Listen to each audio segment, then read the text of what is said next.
Click कीजिए subscribe button पे और बेल आइकन को प्रेस कीजिए इंफॉर्मेटिव वीडियो सबसे पहले देखने के लिए। अस्सलाम वालेकुम वरहमतुल्लाह। LMTM बॉक्स यूट्यूब चैनल की जानब से आप सबकी खिदमत में एक नई इन्फॉर्मेटिव वीडियो के साथ हाजिर हूँ। आज की इस वीडियो में आपको बताऊंगा कि आप रोशन डिजिटल अकाउंट में पैसे किस तरीके से ट्रांसफर करेंगे, लेकिन डॉलर, यानी कि अगर आपका अकाउंट डॉलर में है तो आपने डॉलर किस तरीके से अपने अकाउंट में सेंड करने हैं। आपका रोशन डिजिटल अकाउंट है, किसी भी बैंक में है, तरीका बिल्कुल सेम है, जो कि 8 बैंक जो है रोशन डिजिटल अकाउंट की सर्विस प्रोवाइड कर रहे हैं, जिनका ऑलरेडी मैं आपको बता चुका हूं, जिनमें बैंक अल फलाह, उसके बाद Faisal bank, HBL, MCB, Meezan, Samba, standard chartered और एचबीएल शामिल हैं। तो इनमें से किसी में भी आपका जो है, अगर डॉलर में अकाउंट है या दूसरी किसी करेंसी में, तो आपने पैसे किस तरीके से ट्रांसफर करने हैं याद रखिएगा। अगर आपका पाकिस्तानी करेंसी में है तो फिर ये तरीका नहीं होगा, उसके लिए दूसरा तरीका होगा, जो कि मैं ऑलरेडी आपको बता चुका हूं। तो आज की इस वीडियो में आपको बताऊंगा कि अगर आपका डॉलर में अकाउंट है तो फिर आपने किस तरीके से पैसे ट्रांसफर करने हैं। आपको मैं एक चीज जो है वो बताता चलूं, क्लियर करता चलूं। आप जिस कंट्री से भी पैसे ट्रांसफर करेंगे अपने डॉलर वाले अकाउंट में, अगर तो आपकी करेंसी डॉलर में है, यानी कि अगर आप अमेरिका में रहते हैं फिर तो नहीं, लेकिन अगर आपकी करेंसी कोई और है, फॉर एग्जांपल मैं बात कर लेता हूं, मैं सऊदी अरेबिया में हूं। अगर आप सऊदी अरेबिया से पैसे ट्रांसफर करेंगे अपने डॉलर वाले अकाउंट में, तो पैसे पहले ये अमेरिकन बैंक में जाएंगे। अमेरिकन बैंक इसकी फीस लेगा, जो 50 से लेके $60 तक है। याद रखिएगा, रियाल नहीं, डॉलर। यानी कि फॉर एग्जांपल अगर आपने $5000 सेंड किए तो 5000 में से वो $50 फीस लेगा। अगर आपने $100 सेंड किया तो फिर भी वो $100 में से भी $50 जो है वो फीस लेगा।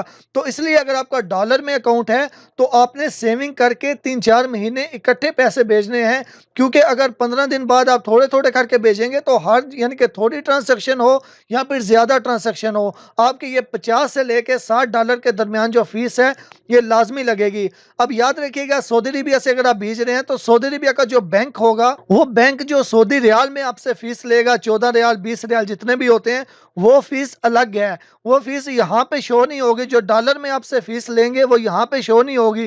वो जब आप पैसे ट्रांसफर कर देंगे तो वो फिर वो बैंक जो है, वो कोरेस्पोंडिंग बैंक उसको कहते हैं, यानी कि जो डॉलर में कन्वर्ट करके आपके अकाउंट में ट्रांसफर करेगा।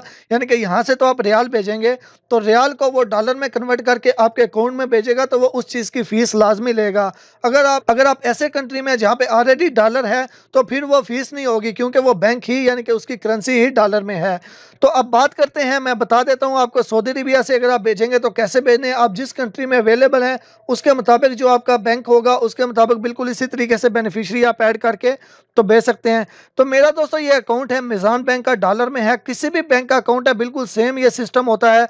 उसमें आपको आईबैन नंबर दिया जाता है, उसके बाद अकाउंट नंबर और अकाउंट टाइटल, और उसके बाद एक और चीज़ दी जाती है, वो होता है स्विफ्ट कोड। याद रखिएगा, अगर आपके पास स्विफ्ट कोड है तो आपको बेनिफिशियरी ऐड करने में ज़्यादा आसानी होगी, कोई परेशानी नहीं होगी आपको। तो दोस्तों, अगर सऊदी अरेबिया से आप भेजना चाहते हैं, अल बिलाद से भेजना चाहते हैं, बैंक अल जजीरा से, यहाँ पे क्विक पे से, जैसा कि मैंने आपको बताया था कि अगर आपने पाकिस्तानी करेंसी में भेजने हैं, यानी कि पाकिस्तानी करेंसी में आपका अकाउंट है, तो फिर आपने फंड ट्रांसफर में जाके तो इंजाज के जरिए या फिर फौरी के जरिए या फिर क्विक पे के जरिए भेजने हैं। लेकिन अगर आप डॉलर में पैसे भेजना चाहते हैं, यानी कि अगर आपका डॉलर में अकाउंट है, तो फिर आपने इंटरनेशनल बेनिफिशियरी में ऐड करना है अपना बेनिफिशियरी। अगर आप, यानी कि अल बिलाद के जरिए भेज रहे हैं या फिर अगर आप अल जजीरा के जरिए भेज रहे हैं, अल जजीरा में आपको ट्रांसफर में जाके तो इंटरनेशनल बेनिफिशियरी जो है वो मिल जाएगा। तो दोस्तों, अगर मैं आपको सिंपल जस्ट एक का बता देता हूं, बाकी बिल्कुल प्रोसीजर तो सेम होगा। यहाँ पे इंटरनेशनल बेनिफिशियरी मैंने किया, बैंक अल बिलाद में ऐड बेनिफिशियरी पे क्लिक किया। ऐड बेनिफिशियरी पे क्लिक करने के बाद उसके बाद यहाँ से सबसे पहले कंट्री सेलेक्ट कर लूंगा। अब यहाँ पे दो ऑप्शन आ रहे हैं, एक यूजिंग बैंक डिटेल और दूसरा यूजिंग स्विफ्ट कोड। अगर आप यूजिंग स्विफ्ट कोड करेंगे तो ये बहुत इजी रहेगा। उसके लिए जस्ट यहाँ पे क्लिक करना है और आपके बैंक ने आपको स्विफ्ट कोड सेंड किया होगा। अगर नहीं किया तो आप बैंक को ईमेल करके उनसे स्विफ्ट कोड मंगवा सकते हैं। तो ये स्विफ्ट कोड अगर आप कॉपी करके तो यहाँ पे आप उसको पेस्ट करेंगे। अगर आप यहाँ कहीं पे भी स्क्रीन पे क्लिक करेंगे तो ऑटोमेटिकली वो आपका ब्रांच, आपका बैंक, यहाँ पे देखें सब कुछ ऑटोमेटिकली उसने सेलेक्ट कर लिया। कंट्री भी सिलेक्ट कर लिया, बैंक भी और ब्रांच भी ऑटोमेटिकली उसने सेलेक्ट कर दी। एक तो ये ऑप्शन हो गया। अगर आपका स्विफ्ट कोड नहीं मिल रहा तो फिर ऐसी सिचुएशन में आपने क्या करना है, आपने यूजिंग बैंक डिटेल पे क्लिक करना है, यहाँ से आपने कंट्री सेलेक्ट करना है, उसके बाद यहाँ से आपने बैंक सेलेक्ट करना है, आपका बैंक कौन सा है, और फिर उसके बाद आपने ब्रांच यहाँ से सिलेक्ट कर लेनी है। तो अगर आपका स्विफ्ट कोड होगा तो आपको आसानी रहेगी ब्रांच सेलेक्ट करने में, अदरवाइज यहाँ से ब्रांच सेलेक्ट करने में थोड़ी मुश्किल हो जाती है। तो यहाँ पे दोस्तों ये सिलेक्ट करने के बाद ये हमारा सब कुछ हो चुका है। उसके बाद नीचे आ गया, अब यहाँ से बेनिफिशियरी करेंसी, अब यहाँ से आपका डॉलर में अकाउंट है, यूरो में है या पाकिस्तानी रुपए में है। तो डॉलर में है तो यूएस डॉलर यहाँ से हम सिलेक्ट कर लेंगे।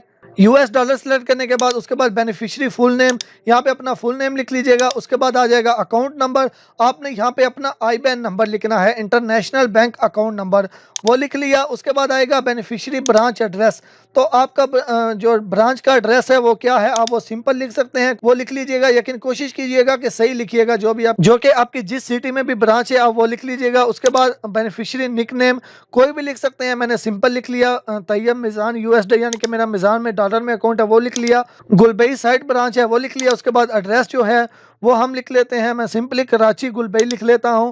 उसके बाद बेनिफिशियरी एड्रेस आ गया, उसके बाद बेनिफिशियरी रिलेशनशिप आ गया, तो मैं यहां से पर्सनल पे कर लेता हूं। मोबाइल नंबर लिखना चाहते हैं लिख सकते हैं, नहीं लिखना चाहते आपकी मर्जी है।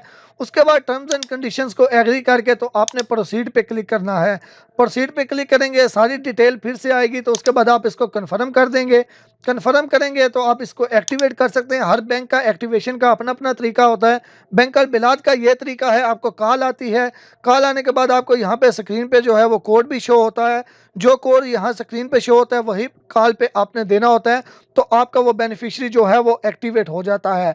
तो ये एक्टिवेट दोस्तों बेनिफिशियरी होने के बाद, जब ये बेनिफिशियरी एक्टिवेट हो जाएगा उसके बाद आपने फंड ट्रांसफर किस तरीके से करने हैं, तो हमारा बेनिफिशियरी ऐड एंड एक्टिवेट हो चुका है। तो अब हम अगर इसको सेलेक्ट करते हैं, अभी ये इनएक्टिव शो कर रहा है, तो हम दोबारा से बैक जाके तो दोबारा से जाएंगे तो ये एक्टिवेट हो चुका होगा। यहाँ पे इंटरनेशनल बेनिफिशियरी करते हैं, ये देखें अभी ये एक्टिवेट भी हो चुका है।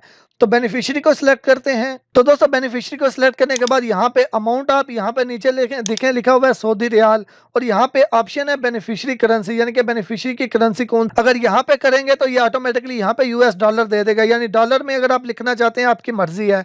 तो मैं डॉलर में लिखना चाहता हूँ, मैं डॉलर में यहाँ पे लिख लेता हूँ कि मैं $20 जो है वो सेंड करना चाहता हूँ। उसके बाद पर्पज ऑफ ट्रांसफर, इसमें कुछ भी आप सिलेक्ट कर सकते हैं, मैं पर्सनल सेविंग कर लेता हूँ। ट्रांजेक्शन डिटेल आप सही लिखिएगा, जो भी आप लिखना चाहते हैं, मैं लिख लेता हूँ फैमिली सिंपल, लेकिन आप मुकम्मल यहाँ पे लिख लीजिएगा, यानी कि सेविंग फॉर सेविंग या कुछ भी आप लिख सकते हैं ट्रांजैक्शन डिटेल में। उसके बाद दोस्तों आपने प्रोसीड पे क्लिक करना है, तो जैसे ही आप प्रोसीड पे क्लिक करेंगे यहाँ पे मुकम्मल डिटेल आ जाएगी। अब यहाँ पे देखें जो डॉलर हैं 20, उसके सऊदी रियाल बन रहे हैं 75, और इसकी फीस लग रही है 45 सऊदी रियाल। अब याद रखिएगा ये 45 सऊदी रियाल के अलावा भी $50 इसकी फीस लगेगी। तो इसलिए अगर आपका डॉलर में अकाउंट है तो फिर आपने ज़्यादा 2-3 महीने की सेविंग करके उसके बाद आपने ट्रांसफ़र करने हैं, यानी कि एक ही बार, ताकि एक ही बार अगर करेंगे तो वो फीस एक ही बार लगेगी जितनी लगेगी। तो दोस्तों इस तरीके से आप कन्फर्म पे क्लिक करेंगे, आपकी ट्रांजेक्शन जो है ये हो जाएगी। उम्मीद करता हूँ आपको वीडियो अच्छी लगी होगी। इसके अलावा भी आपका कोई सवाल है कमेंट्स बॉक्स में ज़रूर बताइएगा, मुझे दुआ में याद रखिएगा। अल्लाह हाफिज़।